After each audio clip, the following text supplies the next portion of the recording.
Selamat pagi anak-anak. Hari ini kita akan mempelajari tentang dongeng. Pengertian dongeng. Menurut Kamus Besar Bahasa Indonesia atau KBBI, dongeng merupakan cerita yang tidak benar-benar terjadi. Dilansir Ensiklopedia Britania tahun 2015, dongeng melibatkan unsur dan kejadian luar biasa. Biasanya mencakup cerita rakyat populer seperti cerita Malin Kundang, cerita Aji Saka, dan lain-lain.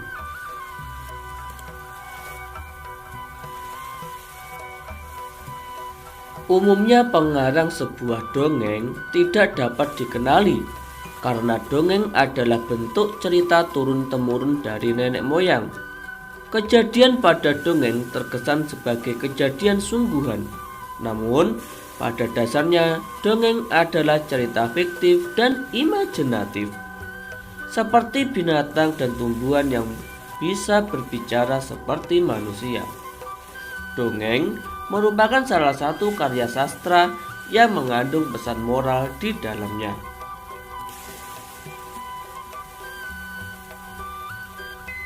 Jenis cerita yang termasuk dongeng yaitu 1. Fabel. Fabel adalah cerita dongeng tentang binatang, di mana tokoh-tokohnya adalah binatang. Binatang-binatang tersebut memiliki penggambaran watak dan sifat seperti manusia. Dalam perkembangannya, dongeng tersebut tidak hanya memakai binatang sebagai tokoh, tapi juga menggunakan tumbuhan. Contoh cerita fabel yakni cerita kancil dan buaya. Nomor 2, cerita jenaka. Merupakan cerita lucu yang mengundang orang untuk tertawa. Cerita ini mengundang perasaan menyenangkan saat mendengar atau membacanya. Contoh cerita jenaka yakni cerita Abu Nawas. Nomor 3, cerita legenda. Legenda merupakan cerita yang berhubungan dengan suatu tempat atau asal-usul suatu daerah. Cerita-cerita legenda banyak terdapat di Indonesia. Di Indonesia banyak tempat-tempat bersejarah yang mengandung nilai-nilai pendidikan. Contoh dongeng cerita legenda yaitu Danau Toba, Tangkuban Perahu, dan Asal-usul Banyuwangi. Nomor 4, cerita mitos. Mitos merupakan dongeng yang berhubungan dengan kepercayaan masyarakat terhadap hal-hal yang tidak masuk akal atau gaib. Contoh dongeng mitos yakni cerita Roro Jonggrang. Nomor 5, cerita sage.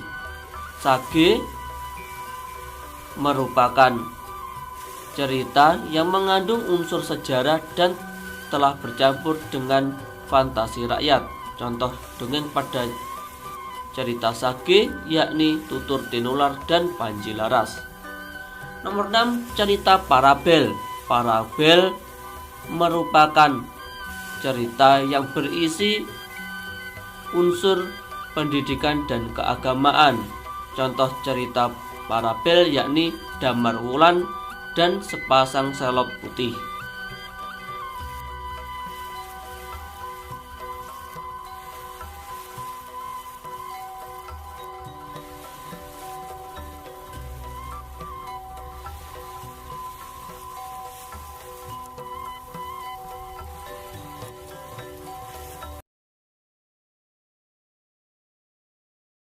Zaman dahulu, di sebuah bukit yang jauh dari desa, tinggallah seorang ibu bernama Ibu Enggang dan anak gadisnya, Putri Sorea, yang cantik jelita. Putri Sorea memiliki kegemaran bersolek.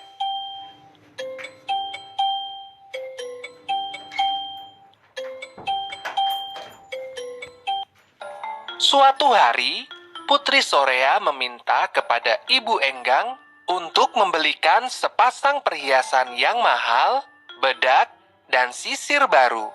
Putri Sorea tidak peduli meskipun ibunya tidak mempunyai uang.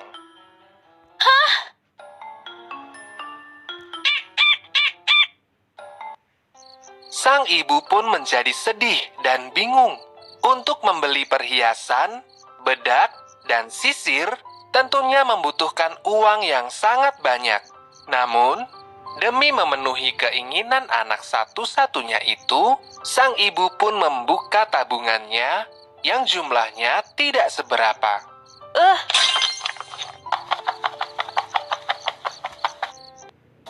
Esok harinya, Ibu Enggang dan Putri Sorea pergi ke pasar yang letaknya jauh dari rumah. Selama perjalanan, Putri Sorea enggan berjalan berdekatan dengan ibunya. Dia merasa malu mempunyai ibu yang tidak secantik dirinya. Setibanya di pasar, Putri Sorea langsung menuju toko perhiasan. Dia sibuk memilih perhiasan, sedangkan Ibu Enggang hanya bisa berdiri sambil menatap anaknya dari kejauhan.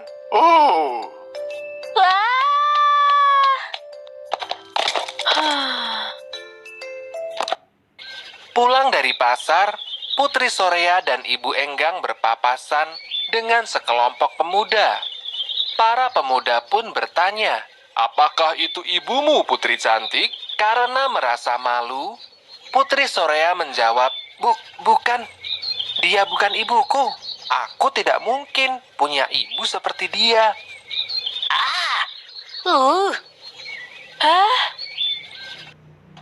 Ibu Enggang sangat terkejut mendengar jawaban Putri Sorea. Dia pun berdoa kepada Tuhan agar memberikan pelajaran kepada anaknya yang durhaka itu.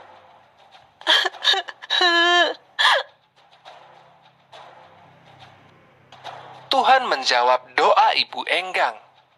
Perlahan, batu mengelilingi tubuh Putri Sorea dari bawah. Putri Sorea berteriak meminta maaf kepada ibunya. Namun, semua sudah terlambat.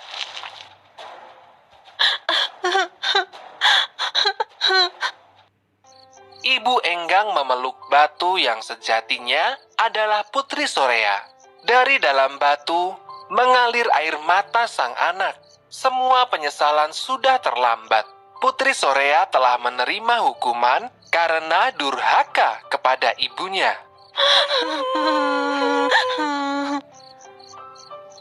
Nasihat dari cerita ini adalah kita harus selalu menghormati dan menyayangi ibu ya, karena ibu adalah orang yang telah melahirkan dan membesarkan kita dengan tulus dan penuh kasih sayang.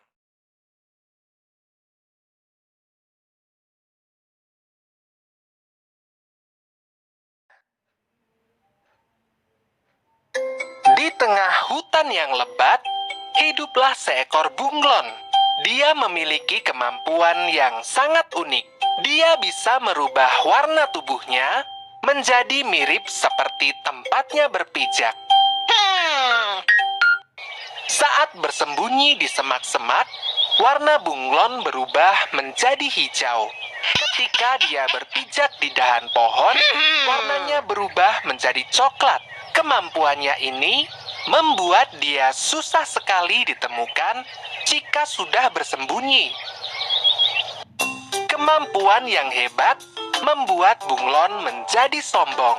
Dia sering berbuat jahil dan membuat kawan-kawannya kesal. Hihihi, akulah sang raja jahil. Ucapnya bangga. Suatu pagi, bunglon bersembunyi di balik semak-semak buah beri dan menunggu kelinci.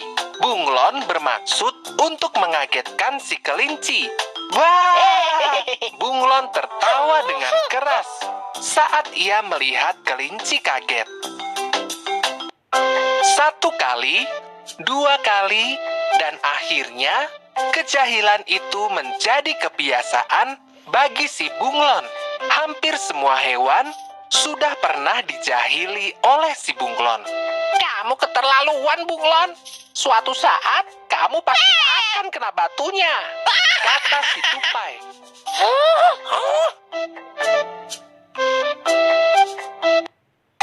Bunglon Bunglon tidak peduli pada kawan-kawannya yang marah. Dia terus saja berbuat jahil. Sepertinya ada domba baru. Aku harus mengusilinya. Hehehe, kata Bunglon dalam hati.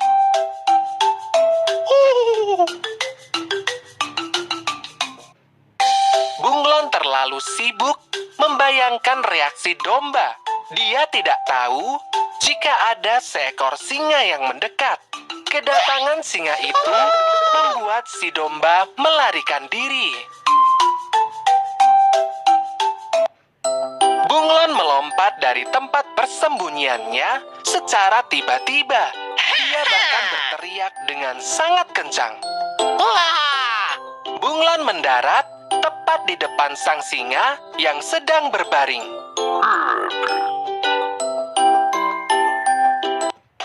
Sang singa terkejut dengan kemunculan Bunglon yang tiba-tiba. Siapa kau berani mengganggu aku, sang raja hutan? Tanya sang singa dengan suara yang menggelegar.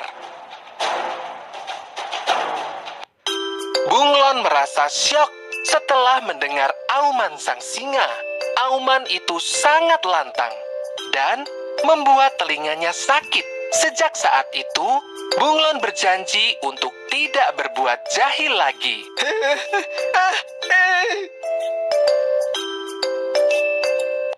Nasihat dari cerita ini adalah, bercanda harus ada batasnya. Sering bercanda dengan menjahili yang lainnya tidaklah baik. Selain merugikan orang lain, juga akan merugikan diri sendiri jika perbuatan itu dilakukan secara berlebihan.